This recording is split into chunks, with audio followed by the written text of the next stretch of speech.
Motor વાહન અધિનિયમ 1988ની કલમ 173 હેઠળ આ ક્રોસ અપીલ મોટર અકસ્માત દાવા ટ્રિબ્યુનલ કોર્ટ નંબર 9 અમદાવાદ દ્વારા MACPમાં પસાર કરાયેલા તારીખ 7/8/2012ના ચુકાદાને પડકારવા દાખલ કરવામાં આવી છે. ફકરો.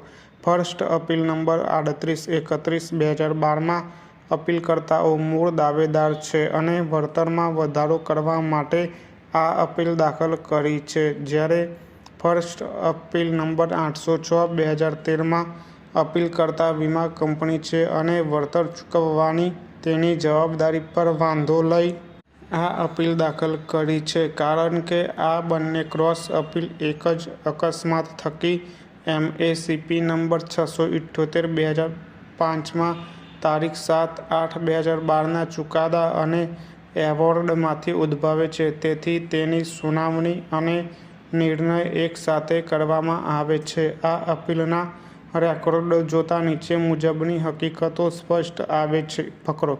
શ્રી દિનેશચંદ્ર હસમુખલાલ ઠક્કર કૌંસમાં હવે પછી અહીં મૃતક તરીકે ઉલ્લેખિત છે. કૌંસ પૂરો.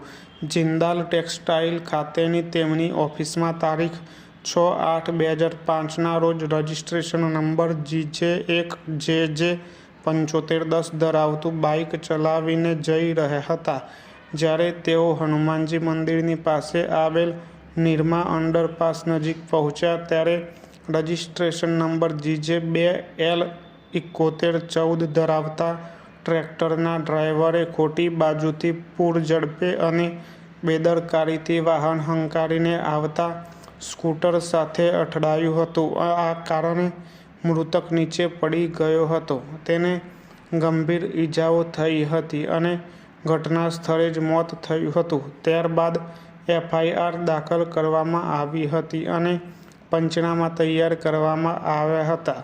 આ અકસ્માત માટે મૂળ દાવેદારોએ મોટર વાહન અધિનિયમની કલમ 166 હેઠળ ₹30 લાખના વળતર માટે અરજી દાખલ કરી હતી. દાવા અરજીમાં દાવેદારોની રજૂઆત હતી કે અકસ્માત ટ્રેક્ટર ચાલકની બેદરકારીના કારણે થયો હતો. વધુમાં તેઓએ દલીલ કરેલ કે મૃતક જિંદાલ ટેક્સટાઇલ લિમિટેડમાં મેનેજર હોવાથી ₹8,000 પ્રતિ કલાકની કમાણી કરતો હતો અને પગારની આવક ઉપરાંત મૃતક વ્યવસાય પણ કરતો હતો અને તેમાંથી પણ તે નોંધપાત્ર આવક કમાતો હતો. ફકરો. વધુમાં દાવેદારની રજૂઆત હતી કે મૃતકના અકાળ મૃત્યુને કારણે તેઓના દાવા મુજબના વિવિધ હેડ હેઠળનું કુલ વળતર મેળવવા માટે હકદાર છે.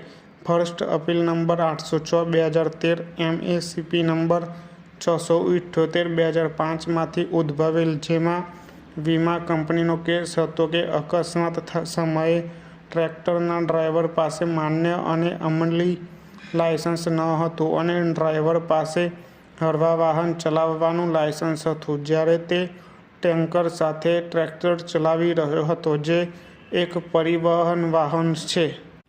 પરિવહન વાહન હળવા મોટર વાહનની વ્યાખ્યામાં આવતું નથી કે જેના માટે લાયસન્સ જારી કરવામાં આવે છે, જેથી અકસ્માત સમયે ડ્રાઈવર પાસે માન્ય લાયસન્સ ન હોવાથી વીમા કંપની વળતરની ચૂકવણી માટે જવાબદાર નથી.